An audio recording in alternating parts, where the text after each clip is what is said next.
Hello, and welcome to the Art of Intuition podcast. My name is Susan Jane, and I believe that trusting your intuition is the best way to live your life with meaning and purpose.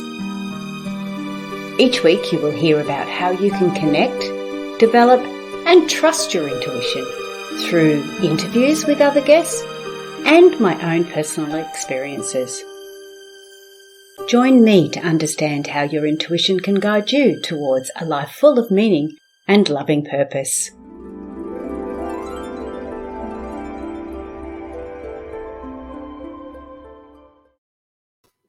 Hello and welcome to the Voice of Intuition podcast. My name is Susan Jane and I'm your host for the podcast. And today we have a very, very excited guest on board because she's an Aussie. Yay! We've had a lot of Americans on board and I've now got an Aussie again and I haven't had one for a little while. So it's actually really nice. And it's funny because when I first started, I had lots of Aussies and now I'm getting lots of Americans and Canadians and it's really lovely. Nice change. But today, yes, you'll find that we've both got the same accent or similar. So you'll get used to our voices. But my guest today, subscribe, share. That's what we ask you to do if you don't mind. It gets that information out there because we don't get paid to do this. We do this because we have a passion, and our passion is to be able to help people and in many different ways. So to share the podcast or to subscribe to it makes us feel like we're doing good. You know, we're doing okay. So, but with no further ado, I want to introduce you to this amazing woman, and her name is Stacey Webb. Welcome on board, Stacey. Hello, welcome. Thank you so much for having me. I feel so honoured and privileged to be here. Now, Stacey, your voice is a bit quiet. We've tried to turn it up. So what I might do is turn mine down so I'm not too loud. And then if they turn up the volume, they're not going to have me bounding at them and you very, very quiet. So I just hope that I'm not too loud. All right. Now, let's get stuck into this. Now, Tracy's got a great story, a great understanding, a great learning behind her. She was a policewoman in Australia. Actually, I think you're a detective, weren't you? Yes, I was, yep. Yeah. So I want you to share your amazing story. How do you get to where you are now? Because now you are a intuitive trauma release mentor. So how did you get from being a detective to being an intuitive trauma release mentor? Well, it was a very long journey, but a very loving one at the same point. So I joined the police force as soon as I could in terms of age. In Australia, in the state that I'm in, you had to be able to graduate from the police academy when you're 19 years old. And so I did that, and I pretty much had been a police officer for most of my adult life.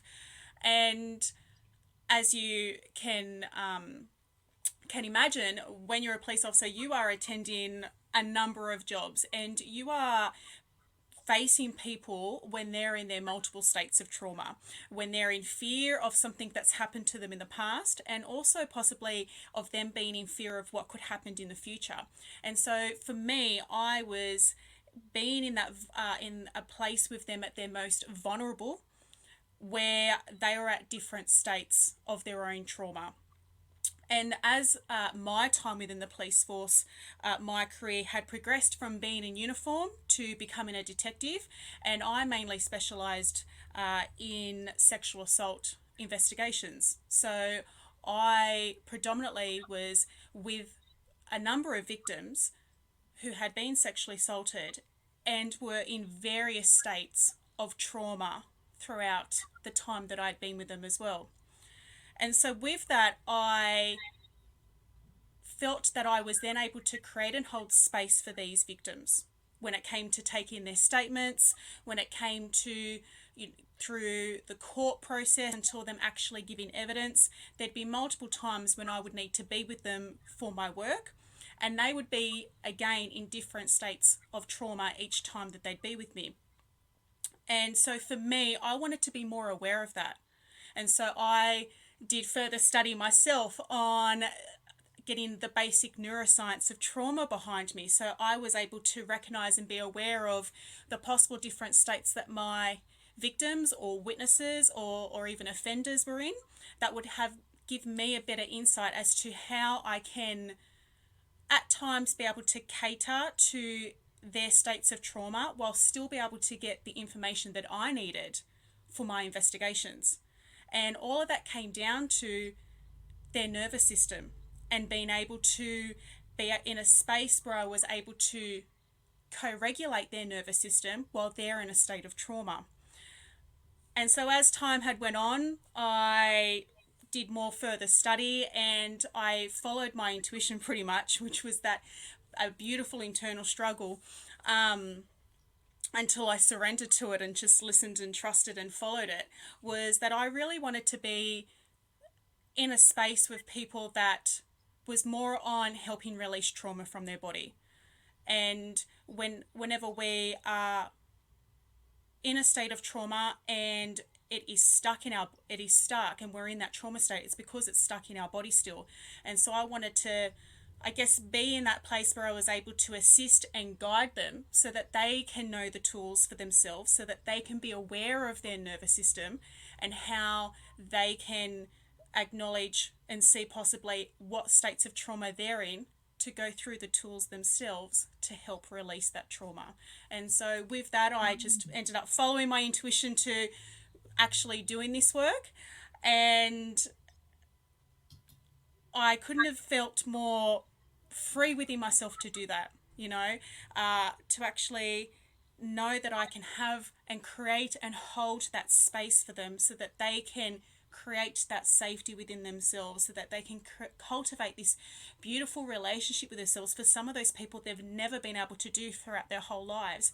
And to know that whatever fear or trauma has happened in their life so far, that doesn't need to be the driver's seat in their life to be the lead of all of their decisions, that they can still have this beautiful embodied loving life and know that they can do that out of love. And so that's, I guess, a bit of a short of a long version of how I got here today. And I just felt like that was what I needed to do in life. Yeah. Okay. Now, there's a few other things I want to ask you there. But the first thing I want to go back into is you're talking about types of trauma or levels of trauma. So I'd like to just really narrow it down even more. Like, how do we get trauma? I mean, we all experience trauma in different ways and in different manners, but how do we know that trauma is actually affecting us? Like, are we holding it in a particular place? Are we doing anything in particular? How do we know? Because, I mean, to be honest, throughout life, we can go through a lot of trauma.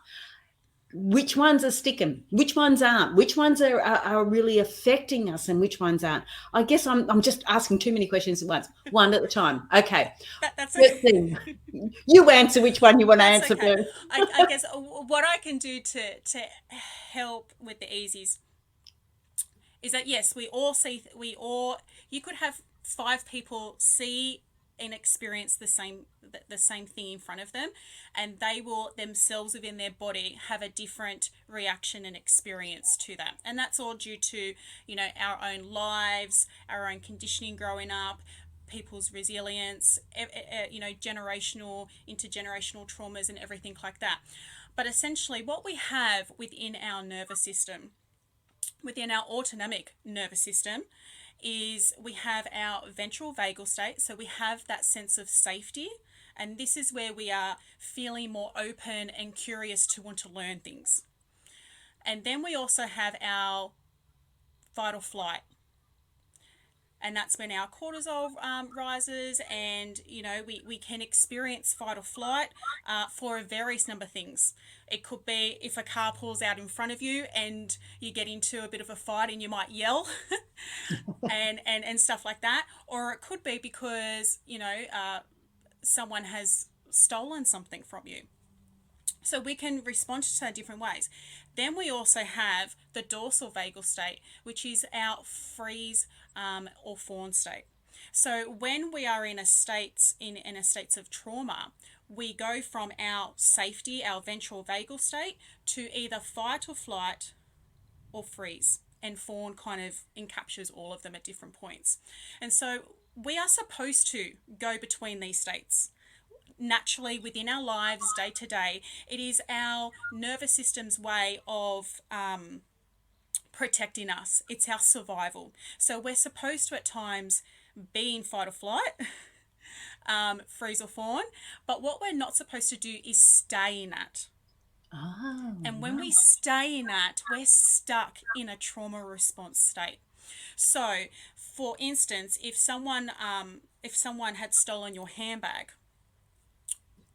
you could either be in a fight response where you end up chasing them. You could be in a flight response where you could run away to seek cover. You could be in a freeze response where you just stay still and don't move. Or you could be in a fawn response where you help them get the bag so to avoid confrontation and just to allow them to go. So there's in that small scenario itself, there are 4 different ways that you could react to what's happened. Now, all of those are perfectly normal responses for what's happened. But what then happens after that is if you stay in that response to having your bag stolen from you, that means that trauma is stuck in your body. And so when something may happen in the future and your body thinks it's coming back to that time when your purse was taken from you, and you go back into whatever your fight, flight, freeze, or fawn response, whatever the response was at that time, it's showing that your body doesn't recognize time, and your body thinks that trauma of your bag being stolen from you has happened again. And so to protect you, to help you survive, it's done those responses for you. So we don't choose these So responses. Our it's body does it. repeating it. So it's just Yes. repeating it. Ah, Yes. right. So if we've got this particular thing that's happened, this particular trauma that's happened, and something that happens that's similar to it, we would naturally just go back to what we were. Yeah, and that's when they Yeah. talk about those pathways, isn't it? The stronger the pathways they start to develop, Yeah. isn't it? Where we That's automatically right. do it. Yeah, and it basically then comes to those triggers. So something will happen that triggers your autonomic nervous system, and your nervous system thinks it's going back to the incident when it happened, a trauma incident that's stuck in your body, and it thinks that it needs to keep you to survive. And so, another example is if you have a car accident and you get anxiety or stress or real sadness when you're coming up to driving past the place where you had that car accident. That's this trigger that's come within your body because your body has activated its responses thinking it needs to protect you because your body thinks you're going to have this car accident again, when in fact you're just driving past the car accident site. And so that's where we know that trauma is stuck in our body, and we need to work on how we can release it from that body so we can remove that emotional charge and allow the body to know that you're safe and that you're driving past the site, you're not having the car accident again, so to speak. And so we need to allow our nervous system to know that it's safe so it doesn't have to go into those survival responses for you. So you're looking at those triggers they're creating it. So if we're in the example of the car accident, so the car accident was the actual trauma, but the trigger is maybe that spot where it happened. And so when you're doing your work, you're actually looking at those triggers and adjusting or changing it up there, are you? That's right, yeah. Yeah. So for those triggers, and it could be, yes, that car accident. But what we can do is we delve deeper. We don't re-traumatize people, so we No. only do what they're comfortable to do. But in saying that, we can help working with trauma without you actually saying the event that happened, because it's not so much about the event, it's about how your body felt at that time Time. Yes. and what comes within that. And so for someone with that car accident, how that body felt at that time is what we need, not so much about what happened story-wise. Yes, And yes. so So that's where we yeah. go.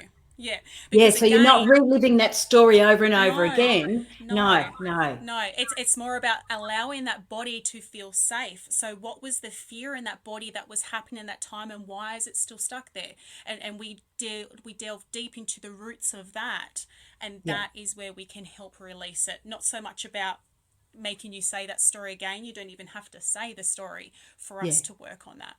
Yeah. yeah. Oh, wow, that's really interesting. And of course, when we think about trauma, it can be so minor and yet so extreme. I would imagine you have seen some extreme cases too in what you were doing in your line of work as a detective or as even as a police officer. How how if somebody's experiencing that trauma, like what are they actually going through at the time? And is there anything you can do to help somebody when they're going through it? Well, what we can do, and this is something that everyone can do in everyday life, sorry, is being able to ensure that you regulate your own nervous system, and that knowing that we can help co-regulate other people's nervous systems, because at the end of the day, love is always over fear. We Yes. choose love over fear. But when we're in a trauma response, it's because our body has chosen fear. And so, if we bring in that love and we can help co regulate someone else's nervous system, even when they're in a traumatic state, when we're not taking away the trauma that's happened to them, we can't turn back time. But what we can do is helping with that co-regulation, is helping that trauma not being stuck in the body. It's helping that trauma being released so that they're able to then regulate themselves to and then being able to continue on with that. So if you may have a friend who's extremely upset and they're absolutely bawling their eyes out, and they're all they're absolute in tears, they're distraught because something has happened to them. They're in a dysregulated state, their nervous system is dysregulated, and they're in their own trauma response. If they're crying and they're sitting down in tears, everything like that, they're starting to go into the free state in terms of being that sadness that's coming up. And what we're not doing, we're not wanting them to be happy because they're in a No. sad state.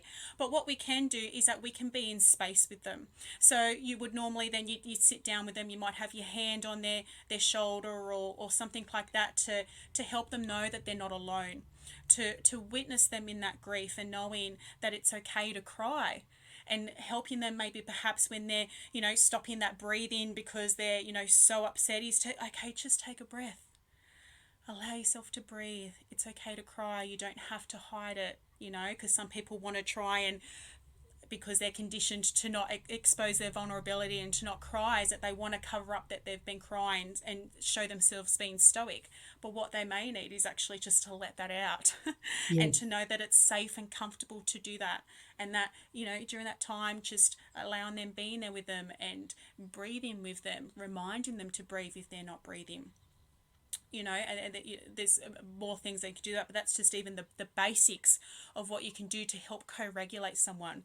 Our beautiful heart fields extend beyond our body. So you can imagine if you're sitting next to someone, your heart fields are touching. They can feel your energy. And if they can feel that you're there out of love for them, without judgment to them, caring for them, being in space with them, witnessing them, hearing what they have to say, and allowing them to just say it and reminding them with a few breaths, their heart field as well is going to feel that. That's going to help co-regulate their nervous system, and that's going to help them release part of that trauma that doesn't need to be stuck inside their body. So whatever may happen, and they may stop crying when they feel that that's what it's needed, that their body's ready to go, and then they can feel a little bit more prepared to continue on with their day or face something else within what's happened, and enable them to go deeper within their own journey. Wow, Yeah. you explained that so nicely. That was gorgeous. Before I go on any further, Stacey's website is a www.staceywebb. So it's STACEYWEBB .com.au. Now, remember, Australian business, so we've got the AU at the end, which I have to tell Yes. everybody because of mine. Yeah. Yes. If you do a .com, you'll I think you see a physio in America who's Oh, also called okay. And if, Stacey if Webb. that's what you need, so be it. Yeah, but otherwise, do the AU. Yep. Yeah. The Art of Intuition is exactly the same. So they've got this book otherwise if you haven't got the AU on it. Now, Stacey, when you were talking about that, so you're talking about a grieving, say a grieving friend or somebody who's traumatized or someone who's upset and they're crying, and you're going through that and you're helping them how you've explained it, which was really, really a beautiful way of explaining it. Even just that hand on the shoulder and acknowledging it, and that, especially the heart center, having that hearts interlocking like that energy. What I'd like to know now is, okay, so they've gone through that and you've done all the right things, or what you feel is the right things to help them and support them. How do you know if that person, your friend, is actually holding on to that trauma? How can we assess that and sort of go, okay, it's probably time to look at getting professional help, or because you're saying the trauma is a problem when we hold on to it. So Yeah. how do we know that our best friend, our friend there that we've been counseling, or not counseling, but consoling is the word I'm thinking of, that you're helping? How do we know whether they're actually holding on to that? Well, look, for some of it, it may be as that time goes on as well. They're not going to be able to tell you everything. They may not tell you everything they're feeling, but we always then also go in touch in tune with our intuition. If you're number one feeling that they're holding it on, then approach them about that so that they can seek medical professional help and everything like that as well. There's nothing worse that you can do if you are reaching out to someone that you love and asking them if they're okay. I think a lot of people fear asking if someone is okay in case the answer is not what they're expecting. Yes. And so there's nothing wrong to sort of even check in with them. How are you going with whatever has happened? How are you feeling? How are you feeling in your body? It's not, again, so much about the story that comes with it. It's, how does your body feel? If it feels a bit of sadness still, know that that's okay, and that it can, maybe it just needs more assistance to see what's deeper for that. And we sometimes think if we're sad for a really long time that it must automatically be bad, and therefore for a lot of people, they don't want to expose that, they don't want to say that, because then that may think that there's something wrong with them, when there's nothing wrong with them at all. And there's nothing wrong with having that extra love to help him work on yourself, to help giving yourself that extra love, and just seeing what is deeper than that. Because whatever the initial thing that made you really upset, what maybe be beneath that could be something more deeper. And that's something that's there, that's made you upset, is now letting you look into it deeper if you're happy to, and allowing, possibly generational trauma or conditioning that's happened in your life that you now want to release, and allowing that to come out. And so you may not always know exactly when that's going to happen or what to do, but there's nothing wrong with just checking in with your friend. How are you going? How are you feeling? And whatever that answer is, not labeling it as good or bad. And again, just still being in space with that. If you want to seek additional help, enable them to do that. But a part of that healing, everyone has their own healing journey. Everyone has their own layers that they'll need to go through. We can't force them to go through those layers, but we can certainly assist and guide when they need it, and help with those integrations of their own realizing and awareness of different layers of their own healing journey. And when that happens, that's when things start to release as well, because we end up having more compassion for ourselves. We end up having more forgiveness to ourselves. We end up having, this beautiful unlearning and relearning of parts of life.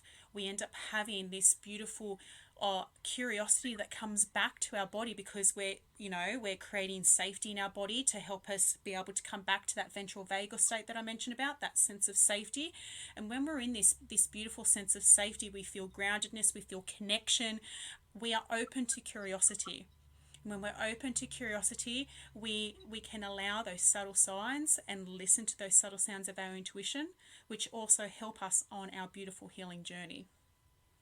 And for us to be able to listen to that, because intuition is very subtle over the and ego can be really loud and fear can be really loud, is when we're in a beautiful regulated state, or at least being able to be in a beautiful co-regulated state to enable us to acknowledge that that's our intuition, and be listen to it and see what it has to say.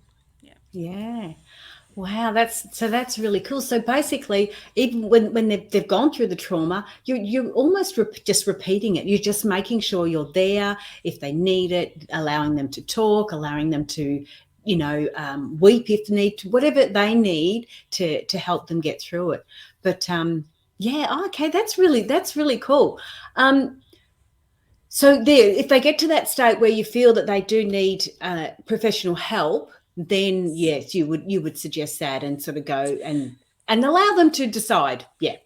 That's right. Allow them to decide if they want to seek a counsellor. Allow them to seek it's that's their choice. So they'll seek whichever assistance that they want. And for my clients, I see clients that also, and I, for some of them, ensure that that's a part of our plan of working together, is that they are seeing a medical professional that is a therapist or a counselor or a psychologist or anything like that, because I'm not one of those, but I am more of a mentor in terms of that beautiful guiding of your own nervous system, to help empower your own nervous system, to help you on that healing journey, to go through the roots of what may be behind the trauma that's within your body, and helping that release it from the energetic level. And so from that, for me, it's more of, that beautiful somatic level. Soma being meaning the body. That's where I do my work in terms of my work as an intuitive trauma release mentor. And so I incorporate things such as EFT tapping, emotional freedom techniques tapping. I incorporate breath work. I incorporate somatic work. I incorporate embodiment. I incorporate intuition. And with that, all of that blended in with all of those certifications that I have, is helping my client tune into their body, to create safety within their body. Because for them to be able to release the trauma, is that they need to do it themselves. And sometimes people just don't know how, and that's where I come in, is to help assist and guide you to be able to do that. And we help release triggers, And you're doing so it. they don't have that emotional charge as what it had. Yeah. Yeah, and you're doing it in a safe space for them too, aren't you? Yes. That's what makes it a huge difference. They've got to feel comfortable. And I've said it before with many therapists and coaches and anyone like that. If you don't feel comfortable with that person, then you don't feel safe, and you shouldn't be going through with that. You don't go there. Find another person that you feel comfortable with. And when you're talking about making sure that they're still seeking that professional help, what I like about people like yourself is that you've had the experience and you've had that real connection, that real deep down connection to the understanding of it. And a lot of therapists or higher profile people or higher qualified people tend to get a lot of their learnings from theory, and so they've not really experienced it the same way, whereas you have experienced it. If you might not have done it personally, but you've been with people that have experienced this sort of thing, and you've got a really good understanding of it. And that's where I find I connect better with somebody, when I know that they've gone through something similar or they have experience with it, and then you can really connect and get a really clear understanding of it. So yeah, I think it's amazing, and it's people like you that really, I know I shouldn't say this, but it's people like you that I really see the bigger growth happening with people that are experiencing trauma and issues like that, because you've really focused and you've really narrowed down in that area. You know about it, you've experienced it yourself, you've got a really clear understanding, and so you can help. You're not just going from a book saying, well, this is what you've got, this is what you're diagnosed as, and so yeah, take medication. You know, that doesn't necessarily work. But I love that you've got these hands-on techniques to help them. So that's brilliant. But Stace, the other thing I want to ask you, now, you have got a book out. Now, I wanted to get to this because I find this so fascinating. So Stacey's got a book out. Remember, it's Stacey Webb with a double B at .com.au. That's the website. The book is called The Intuitive Detective by Stacey Webb. God, it's the wrong name already. What is the book about? I haven't read it. I haven't even seen it. What is the book about? Is it about actual detective? Is it about intuition? Or is it about trauma? So what's it all about? So the book is a memoir of my life. And I share snippets of my early childhood, including my childhood trauma, how I broke away from this conditioning that I placed upon myself on perfectionism and people pleasing, and followed my intuition to even join the police force, and shares different jobs that I attended as a police officer and detective, on how that affected my life, and how listening to my intuition, and at times may have avoided or deflected or pushed away my intuition, how that actually shaped my life.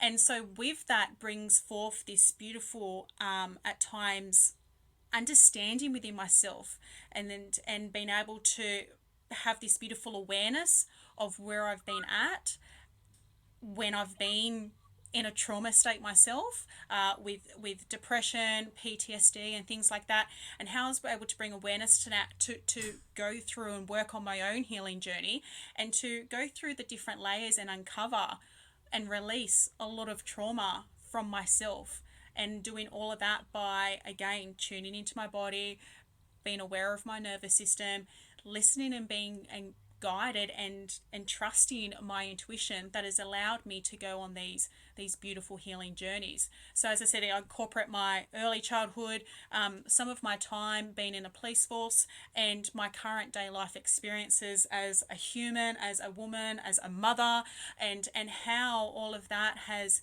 shaped my life purely from listening to my intuition, being guided and trusted with it, and how that's been able to help my own healing journey. So that's the overall view of the book. So when I said that you've experienced this before, I had no idea about because we didn't talk about anything like that. But you have experienced it. You have been there. Because I was thinking the experience, you've seen that experience, so you've got that feeling, and being intuitive, you would be empathic too. So you'd be feeling the emotions that people are going through. So that's when I was going, oh, so you would have experienced it, but you've actually have as child with childhood trauma and things like that, Yeah. and we can hold on to that childhood stuff forever. Oh, definitely. My father passed away when I was 12, and that was the most traumatic thing that happened when I was a child. And it still, at times, obviously affects me to this day. I do cry every time it's his birthday, and I do cry every time it's the day of his death every year. And for me to know that that's okay, because I am in grief, and I love him, and he's my father, and I grieve the things that we've missed over those times.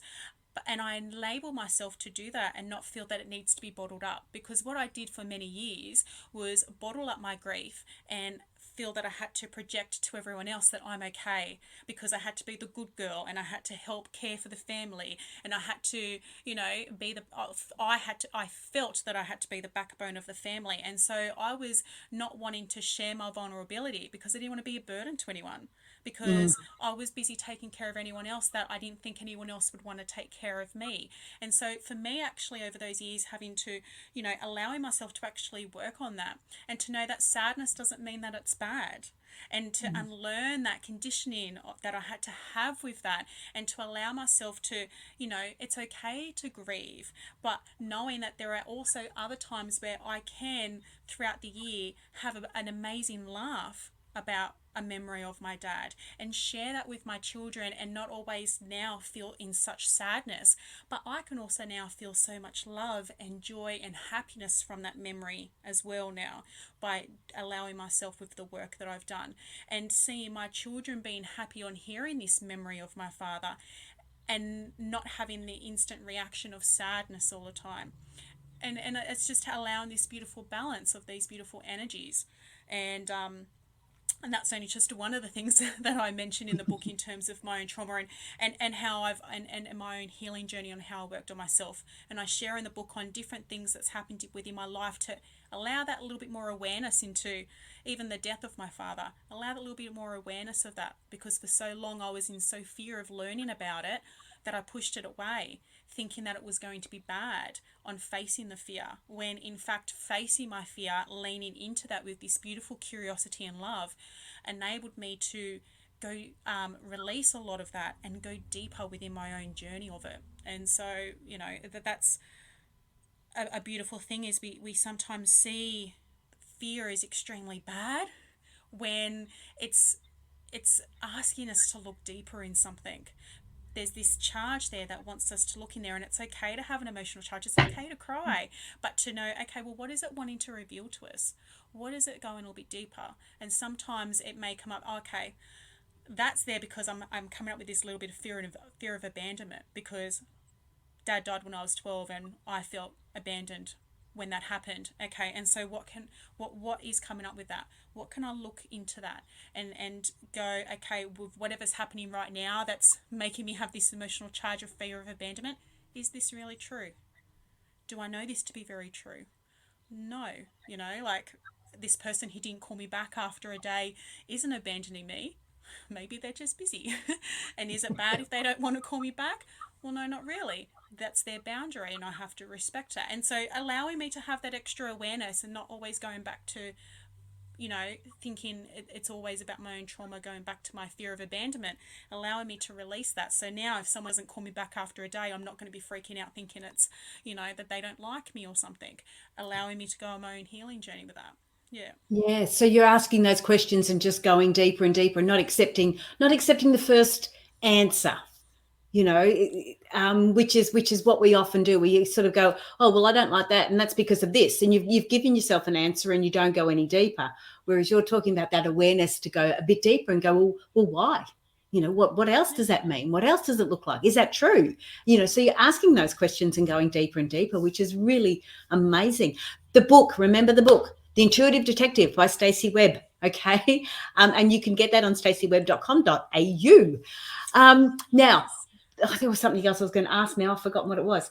Tell me a little bit more. So when you do your sessions, yours is mainly all one-on-one. So you're in Sydney.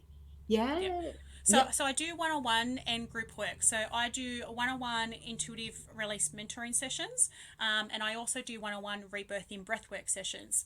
I also do group work. I hold monthly circles called Connection, and that is a connection circle on nervous system healing. So where we're all together and we do self-regulation and co-regulative nervous system tools on ourselves in circle, to help our nervous system on its beautiful healing journey. It's not about always making sure that we come back to safety, because there may be something that you need that little bit of awareness and witnessing yourself in whatever state that is, but it's allowing this beautiful healing journey for your nervous system.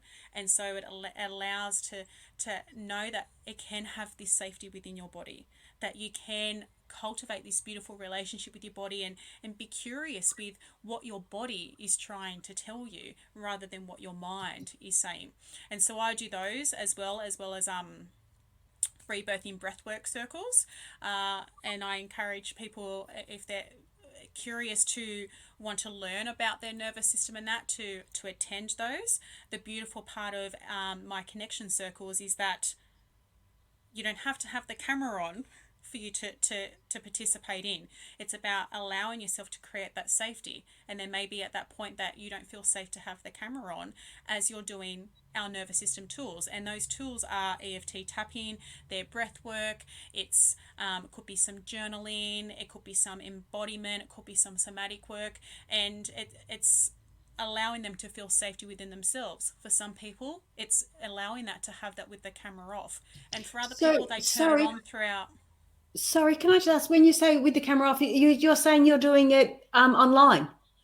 Yeah, yeah. Oh, okay. I thought you meant you had to be there when you, because of course, circles in the olden days, from my time, we had to be there. There was no internet in then. So, Yes. when you're talking about Online circles, yes. online circles, oh, because that's where I'm going. Oh, that's not much good for my American listeners, but yes, online circles, absolutely. Yeah, And so with we the meet up on Zoom. Yeah. yeah, We meet up on Zoom, and that's what I mean about if they don't want to have their camera on. camera And you on. find some people throughout the circle do put on their camera, and to also know that it's okay if they don't turn on their camera. It's not Mm. about we don't need the validation of having the camera on.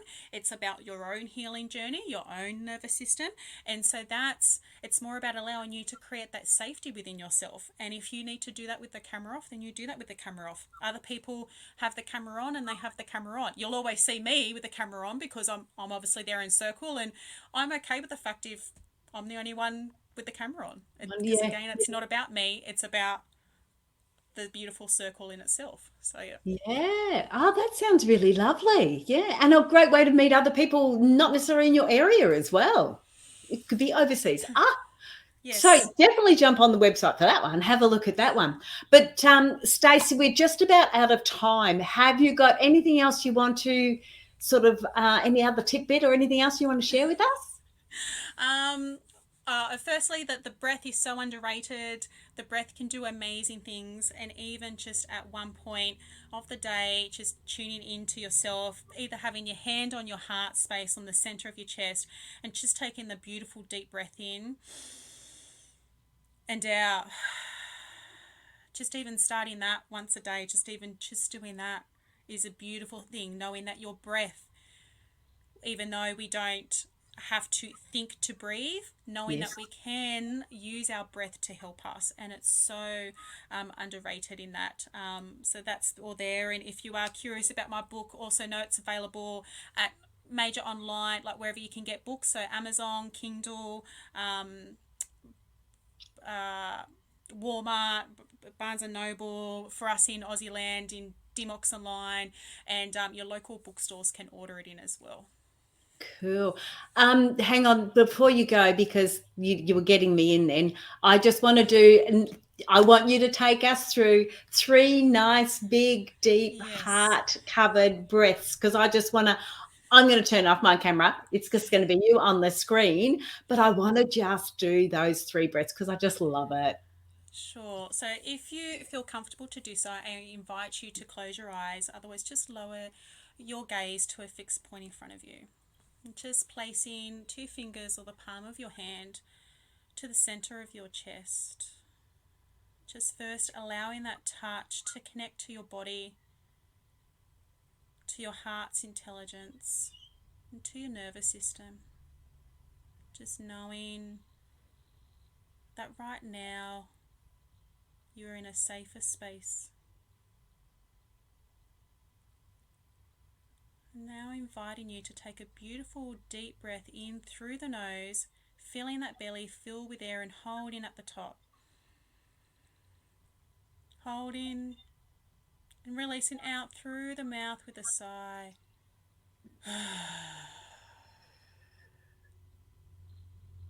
And again, in through the nose.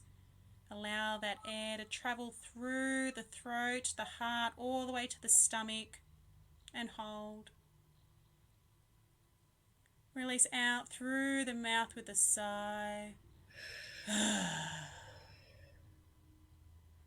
And once more, allowing that beautiful breath of air in, breath of life and love to fill your whole body, expanding that stomach and holding.